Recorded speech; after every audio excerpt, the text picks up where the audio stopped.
A paz do Senhor, irmão ou irmã em Cristo, que está procurando um canal para aprimorar a sua aula ou o seu estudo sobre as lições da Escola Bíblica Dominical.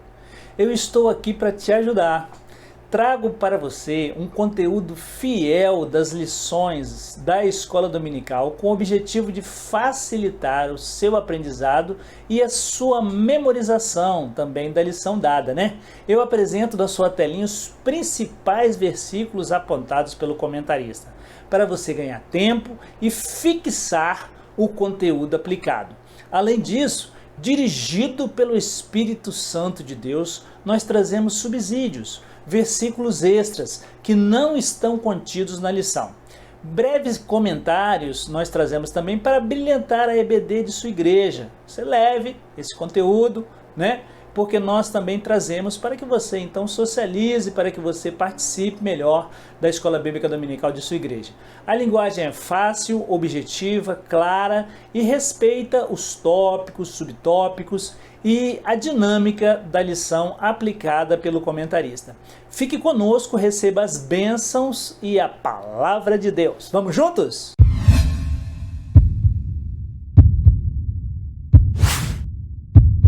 Olá, paz do Senhor! Me chamo Pastor Júnior Pimentel e este é o seu canal EBD Viva. Semanalmente você tem as aulas que vão ao ar, você pode assistir até o final e também abençoar outras pessoas compartilhando o nosso material.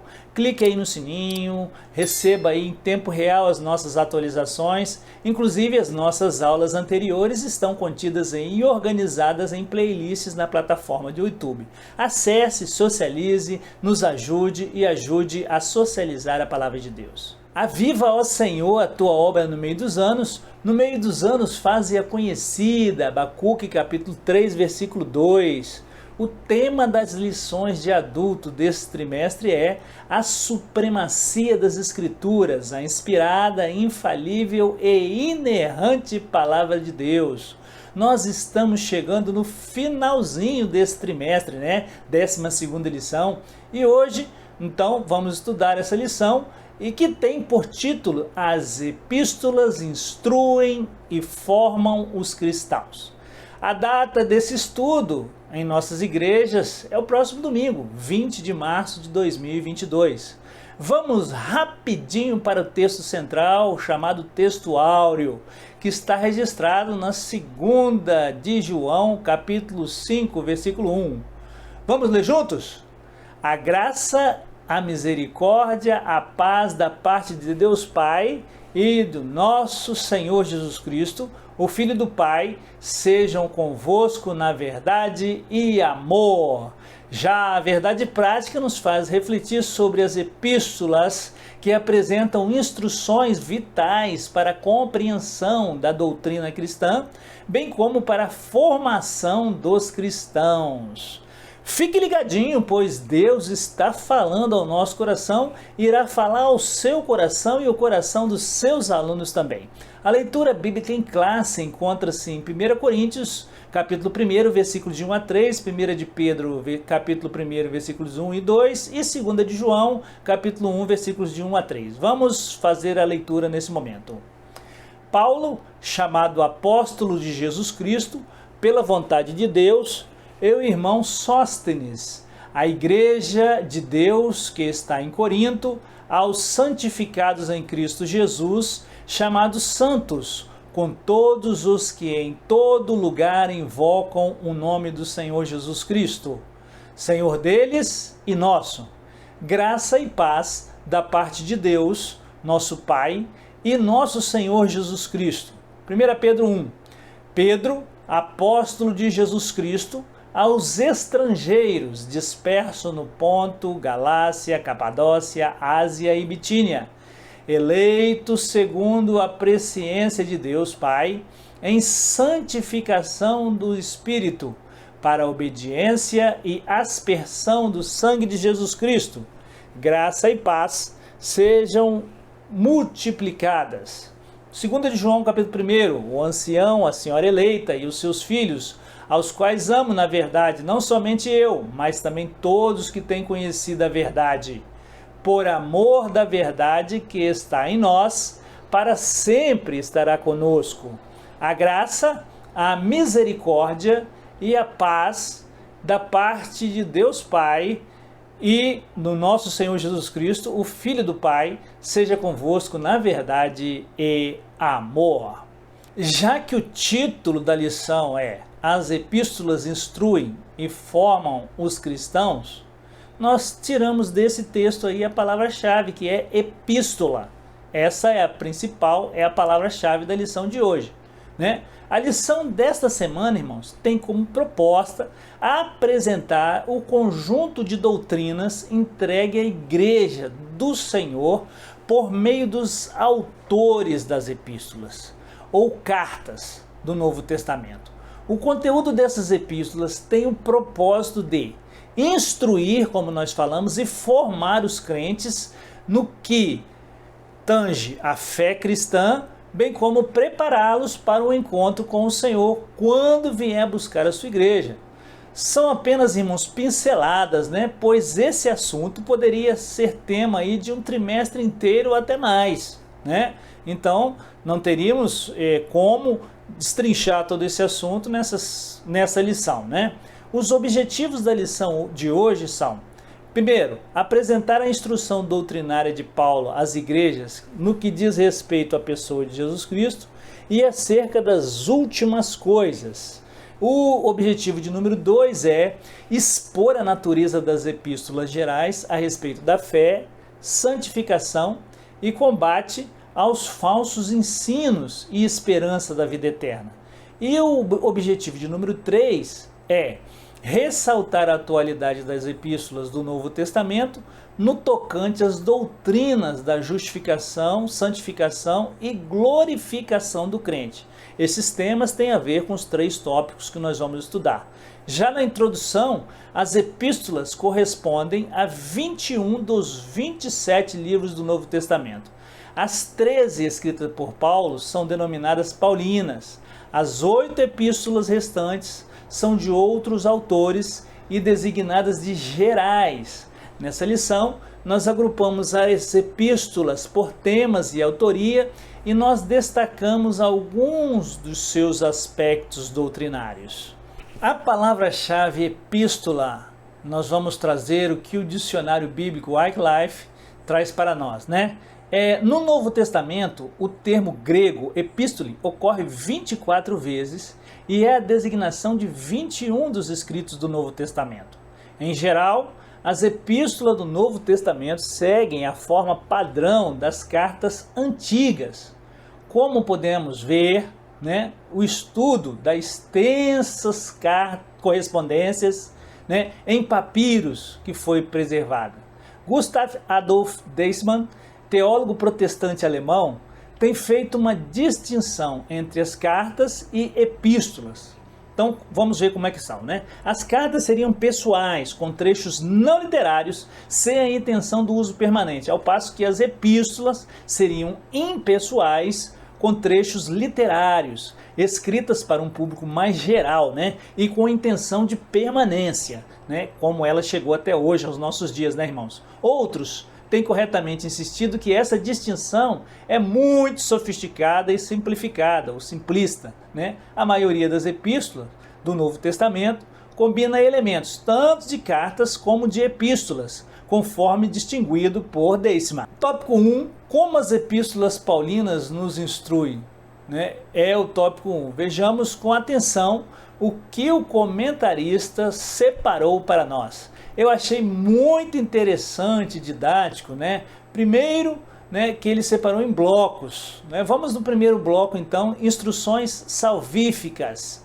Nesse grupo, nós enfatizamos os aspectos da doutrina da salvação. Aos Romanos, destaca-se que o justo viverá pela fé, Romanos 1,17.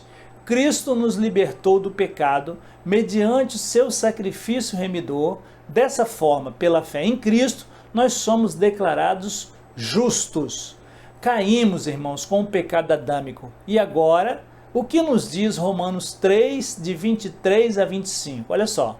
Porque todos pecaram e destituídos estão da glória de Deus, sendo justificados gratuitamente pela sua graça, pela redenção que há em Cristo Jesus, ao qual Deus propôs para propiciação da fé no seu sangue, para demonstrar a sua justiça para a remissão dos pecados dantes cometidos, sob a paciência de Deus. Aos Gálatas, Paulo assevera que ninguém é justificado pelas obras da lei, né? E somente a fé em Cristo nos liberta do jugo do pecado. Vamos ler?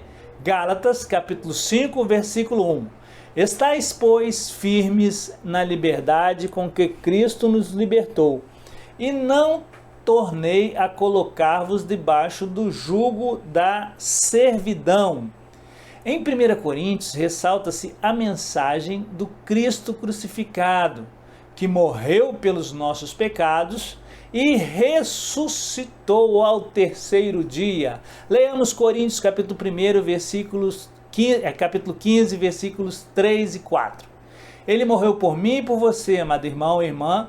Vamos para a Bíblia, porque primeiramente vos entreguei o que também recebi, que Cristo morreu por nossos pecados, segundo as Escrituras, e que foi sepultado e que ressuscitou ao terceiro dia, segundo as Escrituras. Em 2 Coríntios, irmãos, frisa-se o ministério da reconciliação, em que Cristo levou sobre si os nossos pecados e nos reconciliou com Deus. Vamos ler? O texto bíblico está destacado lá em 2 Coríntios, capítulo 5, versículos de 18 a 21.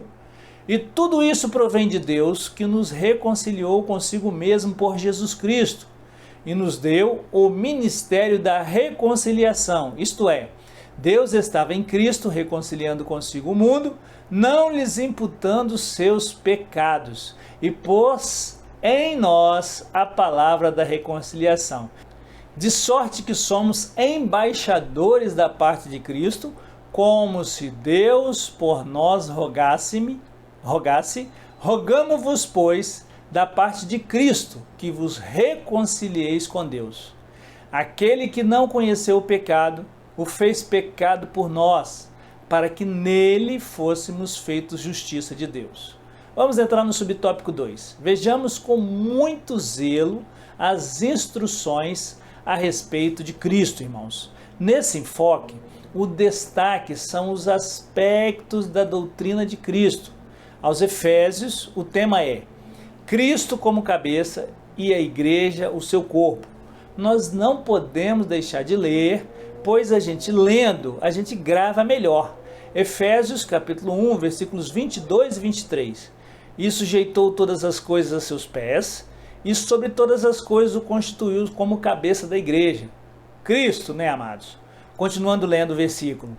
Que é o seu corpo, a plenitude daquele que cumpre tudo em todos. Nesse sentido, a igreja foi eleita em Cristo.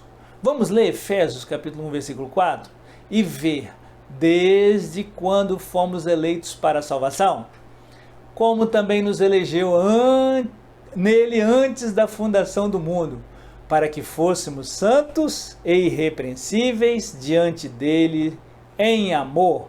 Que maravilha, né, irmãos? E redimido em Cristo, para a glória de Cristo. Leamos Efésios capítulo 1, versículo 12. Com o fim de sermos, para louvor da sua glória, nós o que primeiro esperamos em Cristo.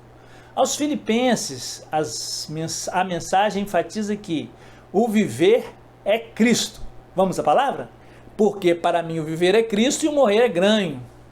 Ele é o segredo da verdadeira alegria e um modelo de vida para o salvo. Filipenses 1:4. O apóstolo Paulo, irmãos, como Jesus, tinha um ministério de oração, fazendo sempre com alegria oração por vós em todas as minhas súplicas.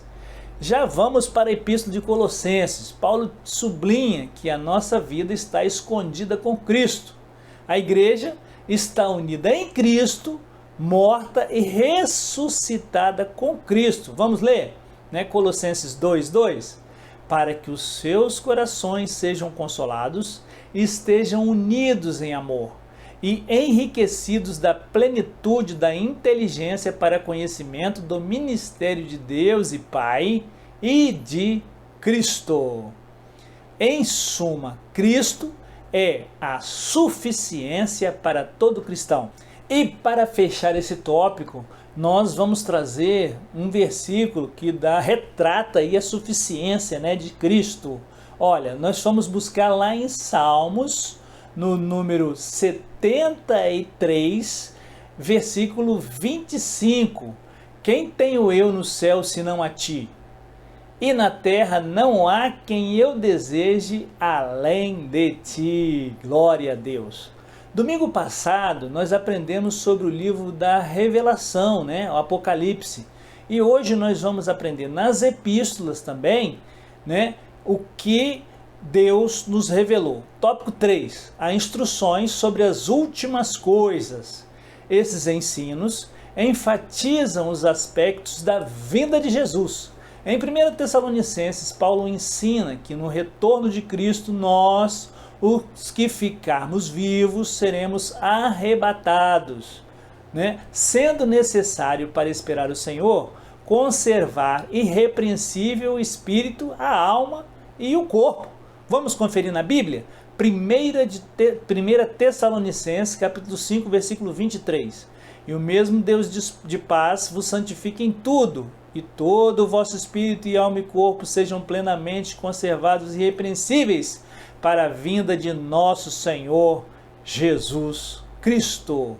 Já em 2 Tessalonicenses, o apóstolo esclarece que após o arrebatamento da igreja, o dia do Senhor se iniciará com a manifestação do anticristo. Vamos ler 2 Tessalonicenses 2:2. Que não vos movais facilmente do vosso entendimento, nem vos perturbeis, quer por espírito, quer por palavra, quer por epístola, como de nós, como se o dia de Cristo estivesse já perto. Enquanto o salvo, irmãos, aguarda a volta de Cristo, né, nós devemos orar para que o Evangelho tenha livre curso e vigiar para não viver desordenadamente. 2 Tessalonicenses 3:1. No demais, irmãos, rogai por nós para que a palavra do Senhor tenha livre curso e seja glorificada, como também é entre vós. As duas epístolas, elas alertam a respeito da necessidade de preparar-se para a vinda do Senhor, né? Essa lição, né, no primeiro tópico, traz um quarto subtópico que nós vamos entrar agora. Irmãos, o propósito é passar, então, rapidamente pelas epístolas, pelas cartas, com os principais pontos, né? As instruções pastorais e pessoais. As epístolas particulares abrangem instruções da natureza prática, né? Dentre outros temas, em 1 Timóteo, Paulo orienta a combater as heresias por meio da sã doutrina. Vamos ler esse texto aí, sugerido pelo comentarista? 1 Timóteo, capítulo 1, versículos 3, 9 e 10. Paulo, apóstolo de Jesus Cristo, segundo o mandado de Deus, nosso Senhor, nosso Salvador, e do Senhor Jesus Cristo, esperança nossa. Como te roguei, quando parti para a Macedônia, que ficasses em Éfeso, para advertires a alguns que não ensinem outra doutrina, sabendo isto, que a lei não é feita para o justo, mas para os injustos e obstinados, para os ímpios e pecadores, para os profanos e irreligiosos, para os parricidas e matricidas, para os homicidas, né? Para os devassos, para os sodomitas, para os roubadores de homens, para os homens mentirosos, para os perjuros e para o que for contrário à sã doutrina. Em vista disso, o líder deve estar apto para ensinar, liderando pelo exemplo. Vamos, o que ele falou mais para Timóteo aí? Convém, pois, que o bispo seja irrepreensível, marido de uma mulher, vigilante, sóbrio, honesto, hospitaleiro, apto para ensinar, Em 2 Timóteo, ratifica-se que o obreiro deve manejar bem a palavra da verdade. 2 Timóteo 2,15. Procura apresentar-te a Deus como obreiro que não tem o que se envergonhar, que maneje bem a palavra da verdade. Muito bem. A fim de produzir arrependimento nos que resistem, em Tito, o pastor deve contrapor os falsos ensinos. Vamos ver aí em Tito, capítulo 1, versículos 4 e 5. A Tito, meu verdadeiro filho, segundo a fé comum, graça, misericórdia e a paz da parte de Deus Pai e do nosso Senhor Jesus Cristo, nosso Salvador. Por esta causa te deixei em Creta, para que pusesses em boa ordem as coisas que ainda restam, e de cidade em cidade estabelecesse presbíteros, como já te mandei. Filemon 1,16. Não já como servo, antes, mais do que servo, como irmão amado, particularmente de mim, e quanto mais de ti, assim na carne como no Senhor. Sinopse 1. As epístolas paulinas nos instruem a respeito de Cristo sobre as últimas coisas e trazem instruções pastorais e pessoais. Vamos entrar agora no tópico de número 2, que vão trazer rapidamente conteúdo das 8 epístolas gerais. São elas Hebreus, Tiago, 1 e 2 Pedro, 1, 2 e 3 João. Os crentes estavam sob o governo romano, irmãos, em paz até a 6ª década, quando houve grande perseguição e os crentes judeus foram dispersos por toda parte do mundo, chamada diáspora, né? E o segundo tópico, como as epístolas gerais nos formam. Subtópico 1. As epístolas de Pedro. O apóstolo Pedro escreve no início da epístola, que em 1 Pedro capítulo 1, versículo 1, Pedro, apóstolo de Jesus Cristo, aos estrangeiros dispersos no Ponto, Galácia, Capadócia, Ásia e Bitínia, né? Como nós lemos na leitura bíblica em classe. Aborda o sofrimento cristão. Ela ensina que as provações fortalecem a nossa fé, que é preciso santificar-se. Em 1 de Pedro 1, 6, 7 e 15. Em que grandemente vos alegrais, ainda que agora importa, sendo necessário que estejais por um pouco contristados com várias tentações, para que a prova da vossa fé, muito mais preciosa do que o ouro que perece e é provado pelo fogo, se ache em louvor e honra e glória na revelação de Jesus Cristo. Mas, como é santo aquele que vos chamou, sede vós também santos em toda a vossa maneira de viver. Suportar também, irmãos, os agravos e alegrar-se nas aflições. Assegura que o próprio Deus é quem aperfeiçoa, confirma, fortifica, estabelece o crente fiel nos seus caminhos. 1 Pedro 5, 10 e 11. E o Deus de toda graça, quem em Cristo Jesus nos chamou à sua eterna glória, depois de havermos padecido um pouco, Ele mesmo vos aperfeiçoe, confirme, fortifique e estabeleça. Glória, a Ele seja dada a glória e o poderio para todo sempre. Amém. Em 2 de Pedro, a mensagem faz alertas aos ensinos dos falsos mestres, né? Que não ficaram só naquela época, tem hoje também, né? Como negar a divindade da segunda vinda de Cristo, né? Pedro contesta tais heresias e ratifica que Jesus é o Filho de Deus e anima a igreja a manter-se imaculada até a volta do Senhor Jesus Cristo, né? Vamos ler para fechar esse subtópico então, 2 de Pedro 13 e 14. Mas nós, segundo a sua promessa, aguardamos novos céus e nova terra em que habita a justiça. Por isso, amados, aguardando essas coisas, procurai dele, que dele sejais achados imaculados e irrepreensíveis em paz. Subtópico 2. Vamos aprender sobre as epístolas de João. 1 João adverte sobre o falso ensino que negava a encarnação de Jesus, né? 1 João 1, de 1 a 3. O que era desde o princípio, o que ouvimos, o que vimos com os nossos olhos, o que temos contemplado, e as nossas mãos tocaram da palavra da vida. porque a vida foi manifestada, e nós a vimos, e testificamos dela, e vos anunciamos a vida eterna, que estava com o Pai, e nos foi manifestada. O que vimos e ouvimos, isso vos anunciamos, para que também tenhais comunhão conosco, e a nossa comunhão é com o Pai e com o seu Filho, Jesus Cristo.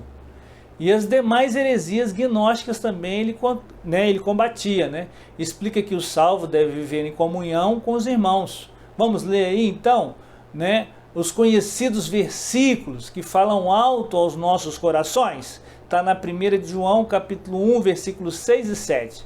Se dissermos que temos comunhão com ele e andarmos em trevas, mentimos e não praticamos a verdade. Mas se andarmos na luz, como ele na luz está, temos comunhão uns com os outros, e o sangue de Jesus Cristo, seu Filho, nos purifica de todo o pecado. Afastar-se da prática do pecado, amar uns aos outros e vencer o mundo pelo meio da fé, né? São as palavras que nós temos em João. Em 2 João, as heresias do docetismo e gnosticismo são novamente refutadas, 2 João 1,7, porque já muitos enganadores entraram no mundo, os quais não confessam que Jesus Cristo veio em carne. Este tal é o enganador e o anticristo. Olhai por vós mesmos, para que não percamos o que temos ganho, antes recebamos os inteiro galardão. A igreja é exortada na Epístola de João a perseverar na doutrina de Cristo e a usar de sabedoria a receber as pessoas em casa, né? Em 3 de João destaca-se a fidelidade de Gaio e Demétrio e a reprovação do mau testemunho de Diótrefes, né? O apóstolo João fala com muita autoridade na 3 de João, capítulo 1, versículos 9 e 10. Vamos ler? Tem escrito a igreja, mas Diótrefes, que procura ter eles o primado, não os recebe, e por isso, se eu for, terei a memória as obras que ele faz, proferindo contra nós palavras maliciosas, e não contente com isso, não recebe os irmãos, e impede os que querem recebê-los, e os lança fora da igreja. Eita, homem ruim, hein? Por fim, João adverte ao cristão: não sigas o mal, mas o bem. No subtópico 3, as outras epístolas gerais, né, nós vamos estudar. Aos Hebreus, a ênfase repousa na supremacia de Cristo. É isso que traz, né? Hebreus 1 e 2. Havendo Deus antigamente falado por muitas vezes, de muitas maneiras aos pais pelos profetas, a nós falou-nos nesses últimos dias, pelo Filho, a quem constituiu o herdeiro de tudo, por quem fez também o mundo. Ele é o sumo sacerdote que por seu próprio sangue executou uma eterna redenção. Desse modo, o crente é estimulado a olhar para Cristo, o autor e o consumador da fé, né? É isso que a carta aos Hebreus traz. Já em Tiago, o autor esclarece que a fé sem obras é morta. Tiago aborda muito sobre isso. Leamos Tiago 2,26. Porque assim como o corpo sem espírito está morto, assim também a fé sem obras é morta. E ele também acentua, irmãos, que a fé, né, deve ser mostrada em ações. Por isso, o texto adverte o cristão a ser praticante da palavra, e não somente ouvinte, né? Em Judas, o salvo é exortado a batalhar pela fé. Isso por causa dos hereges infiltrados na igreja. Vamos ler aí em Judas, capítulo 1, versículos 3 e 4, para a gente conferir. Amados, procurando eu escrever-vos com toda diligência acerca da salvação comum, tive por necessidade escrever-vos e exortar-vos a batalhar pela fé que uma vez foi dada aos santos, porque se introduziram alguns que já antes estavam inscritos para esse mesmo juízo, homens ímpios que convertem em dissolução a graça de Deus e negam a Deus, único dominador e Senhor nosso, Jesus Cristo. Assim, o crente é instruído a orar e a preservar a esperança na vida eterna, né? Vamos já à sinopse do tópico 2 aí, ó. Né? As epístolas gerais advertem que o crente a respeito da santificação, dos falsos ensinos, e enfatizam a supremacia de Cristo e a esperança da vida eterna. Vejamos agora o tópico de número 3. As epístolas continuam a falar. Subtópico 1. A doutrina da justificação. A doutrina da justificação, irmãos, ensina que o pecador é justificado, ou seja, ele é absolvido da punição do pecado, unicamente pela fé na graça divina. Vamos ler Romanos, capítulo 5, versículos 1 e 2. Tendo sido, pois, justificado pela fé, temos paz com Deus, por nosso Senhor Jesus Cristo, pelo qual também temos entrada pela fé a esta graça, na qual estamos firmes e nos gloriamos na esperança da glória de Deus. Significa dizer, irmãos, que as obras humanas não podem salvar. Nossa declaração de fé, né, como sempre nós temos abordado aqui, né, é a promessa de crer na restauração do homem por meio do arrependimento e da fé. O novo nascimento pela graça de Deus mediante a fé e justificação pela fé no sacrifício de Cristo. Vamos aí ler em Hebreus capítulo 10, versículo 12. Mas este, havendo oferecido para sempre um único sacrifício pelos pecados, está assentado à destra de Deus. Essa é uma doutrina fundamental da fé cristã. Temos que crer no Senhor Jesus Cristo, né? Subtópico 2. A doutrina da santificação.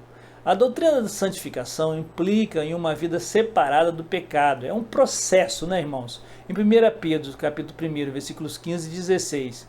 Mas como é santo aqueles que vos chamou, sede vós também santos em toda a vossa maneira de viver. Porquanto está escrito, sede santos, porque eu sou santo. Nossa declaração de fé ensina que, já salvo e justificado, um novo crente entra imediatamente nesse processo de santificação, sem a qual a palavra é que ninguém verá o Senhor, né? Porém, essa transformação ela vai sendo aperfeiçoada durante a jornada do cristão na sua caminhada rumo ao céu. Deste modo, o crente precisa ser santificado pelo Espírito. Precisamos buscar a santificação, né, irmão? E purificar também a nossa carne como o nosso espírito. Pois sem a santificação, ninguém verá o Senhor. Vamos meditar nesse conhecido versículo? Hebreus, capítulo 12, versículo 14. Segui a paz com todos e a santificação, sem a qual ninguém verá o Senhor. Glória a Deus. Último subtópico de hoje, o subtópico de número 3, a doutrina da glorificação. A doutrina da glorificação é a última etapa da nossa salvação, irmãos. Romanos capítulo 8, versículo 17, vejamos o que nos traz. E se nós somos filhos, somos logo herdeiro também, herdeiro de Deus e co-herdeiro de Cristo, se é certo que com ele padecemos, para que também com ele sejamos glorificados. Nesse processo, o pecador é salvo pela graça, justificado pela fé e santificado pelo Espírito Santo. E prossegue até a medida de estatura de varão perfeito, né? Quer dizer que ao final do processo da salvação, a glória que foi perdida lá no Éden com o pecado adâmico, pelo primeiro Adão, será restaurada, né, irmãos? Trata-se de uma promessa futura de transformação do nosso corpo mortal em um corpo glorioso, através de uma metamorfose. E se dará por ocasião da vinda do Senhor. Quem crê? Eu creio. Vamos à nossa conclusão da lição de hoje. Nós chegamos na conclusão, né? As epístolas são livros divinamente inspirados e representam quase 80% do cânon do Novo Testamento. O conjunto de doutrina dessas epístolas, revelado aos seus diversos autores, continua a instruir o povo de Deus. Instruiu lá, instrui hoje. e também a formar o caráter do crente, salvo em Jesus, e a preparar a igreja para a vinda do Senhor, né? Lembramos que essas palavrinhas, essas duas palavrinhas que nós lemos, estão contidas no título da lição, né? Que as epístolas atuam na instrução e na formação do povo de Deus. Lemos agora o texto bíblico para fechar a nossa lição de hoje, que está em 1 Coríntios, capítulo 15, versículos 52 a 57. No momento, num abrir e fechar de olhos, ante a última trombeta, porque a trombeta soará, e os mortos ressuscitarão incorruptíveis, e nós seremos transformados, porque convém que isto que é corruptível se revista da incorruptibilidade, e que isto que é mortal se revista da imortalidade. E quando isto que é corruptível se revestir da incorruptibilidade, e isto que é mortal se revestir da imortalidade, então cumprir-se-á a palavra que está escrita: tragada foi a morte na vitória. Onde está, ó morte, o teu aguilhão? Onde está, ó inferno, a tua vitória? Ora, o aguilhão da morte é o pecado, e a força do pecado é a lei. Mas graças a Deus que nos dá a vitória por nosso Senhor Jesus Cristo. Oremos. Senhor nosso Deus, Pai querido, Pai amado, Deus de infinita misericórdia, nós pedimos em nome de Jesus que Tu abençoes cada aluno, cada aluna, cada professor, cada professora, secretário, secretária de sala, pastor, todos os obreiros nesse Brasil afora, Pai. Ó Senhor, cada uma pessoa que está acessando esse material agora, que chegou até no final dessa lição, que a lição, Senhor, que ele vai levar para a igreja dele possa ser abençoada, enriquecida pelo Teu Espírito Santo, Senhor. Dai discernimento aos Teus filhos e às Tuas filhas, para que possam levar a palavra, semear a palavra, e que, Senhor, ela possa, Senhor, frutificar, crescer, e que ela possa, Senhor, naquele dia, Senhor, estes irmãos, essas irmãs, possam receber de Ti o galardão por tudo que fizeram aqui na terra, em nome de Jesus, amém. Muito obrigado, que Deus abençoe a cada um, irmão e cada irmã, em nome de Jesus.